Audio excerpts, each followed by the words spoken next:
मोटामुटी सरकारि मानसिनि लुदा लुयि आखे माबा जादों मानसिफ्रा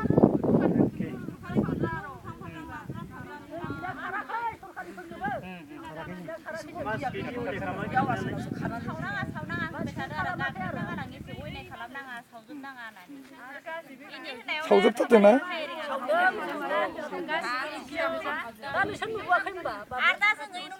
एसे बानायना लादोंमोन बायनो हायैखाय थोरि हानोबो मोना नालाय